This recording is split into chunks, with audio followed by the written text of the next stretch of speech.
E o que tem a ver a sua mãe com o disco voador? É que a minha mãe foi agora há pouco no mercado e eu pedi para ela me trazer um disco voador assim, olha.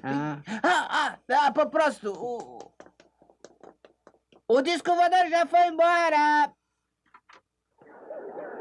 Obrigado, Charles. Obrigado. Muito obrigado. Não por nada.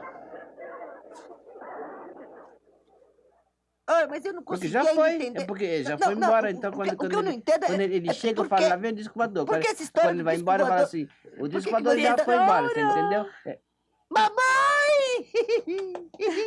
Adivinha só o que eu tenho atrás de mim? Eu sei, é a porta da vila.